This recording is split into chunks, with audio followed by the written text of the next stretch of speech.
Et puis alors j'ai commencé à lire, et puis alors, moi je parle pour les sons parce que je ne comprenais pas l'arabe à l'époque, mais il y a des sons merveilleux, mais c'est vraiment de la belle prose. J'aime beaucoup les beaux sons, mais quand on entend le Coran, c'est magnifique. Enfin, je ne sais pas comment un homme a pu faire des beaux textes pareils. En plus, tous ces textes ont des significations profondes. Il n'y a pas une erreur. Il y a des gens, des médecins, des scientifiques qui ont fait des erreurs, des recherches sur ces livres saints. Ils trouvent des erreurs dans la Torah, ils trouvent des erreurs dans la Bible, et ils n'en trouvent pas dans le Coran. Rien. Il n'y a rien qui est mauvais. Même il y a des images qui sont reprises, qui correspondent pratiquement à la meilleure définition qu'un médecin pourrait faire à un ignorant. Donc c'est des choses merveilleuses qu'il y a dans le Coran. Et en plus, moi j'ai découvert récemment la formule de la beauté, comme on dit, c'est-à-dire qu'aujourd'hui la beauté c'est quelque chose qu'on calcule mathématiquement. Cet angle, il doit être exactement l'angle qui correspond à un rectangle où il y a cette proportion, la beauté mesurée comme on appelle, que d'ailleurs Fibonacci a découvert lorsque les chiffres romains ont été éliminés et remplacés par les chiffres arabes. Alors ils viennent d'Inde en réalité. Avec le sifr, le zéro, en arabe ça s'appelle le sifr, donc c'est devenu les chiffres plutôt que les nombres. Et puis Fibonacci l'a découvert avec ces chiffres, c'est formidable, on peut faire des calculs infiniment grands et puis avec la virgule infiniment petit. Et il a découvert comme ça que la pyramide de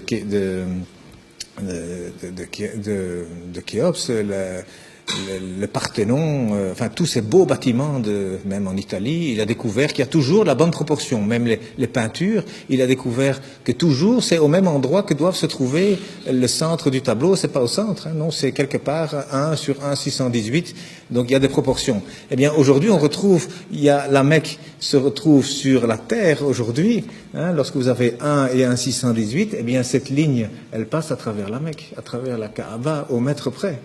Et la distance entre la Kaaba et le pôle Nord fait 1, et entre la Kaaba et le pôle Sud fait 1,618. Ça veut dire qu'Abraham, il a abandonné sa femme, enfin sa servante Hajar, avec son fils Ismaël. Elle a dit pourquoi ici? Dieu m'a dit ici. Donc il semble qu'aujourd'hui, c'est par rapport en tout cas, et c'est même lié au village de Greenwich, qui a servi à dessiner la carte de cette terre, parce que le milieu c'est Greenwich. Eh bien, c'est considéré là comme le centre de beauté que tous les peintres utilisent aussi. D'ailleurs, depuis Leonardo da Vinci, il a dessiné des tas de choses. Vous savez, le corps, 1,618, le nombril, il est à 1 mètre du sol, la taille idéale, c'est 1,618 m. Donc, il y a plein de choses. Les dents même, la dent du milieu, elle fait 1,618, à côté, elle fait 1. La bouche, elle fait 1,618, le nez, il doit faire 1. Et il y a des chirurgiens esthétiques aujourd'hui qui utilisent ces mathématiques pour corriger les visages. Eh bien, il y a un verset qui contient la Mecque dans le Coran. Eh bien, le verset, il fait 47 lettres, divisé par 1,618, ça fait 29. Pile poil le début du mot Mecca. Enfin, c'est un bas de Becca, mais c'est pile poil à cet endroit-là. Donc, je veux dire, quand on découvre des choses comme ça, et il y en a encore dans le Coran, il y a des vérités comme ça mathématiques, on se dit, c'est quoi ça? C'est pas un homme, il n'avait pas d'ordinateur, le prophète, il n'en avait pas, c'est sûr, c'est certain, ça c'est vraiment une vérité, on n'a jamais rien retrouvé d'informatique à l'époque, c'est sûr. Et ça a déjà été testé, à mon avis, 1 million de fois. Ça fait partie de la science exacte. Mais cet homme, d'où est-ce qu'il a cherché ce texte? Il y a plein de choses comme ça. Alors le premier message, d'ailleurs, il faisait 19 mots.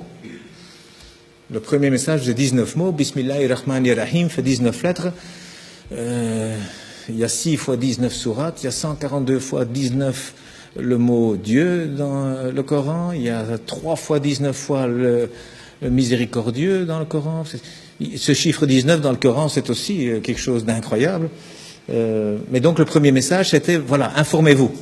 Au lieu d'interpréter, d'abord le savoir, d'abord savoir de quoi on parle. Et le dernier message du prophète, dont on dit qu'il est mauvais pour les femmes, eh bien, il a dit, soignez vos femmes, et pour la prière, ne l'abandonnez pas. Alors, moi je dis, une religion où le premier message et le dernier message sont ainsi, je ne vois pas très bien ce qu'on doit craindre.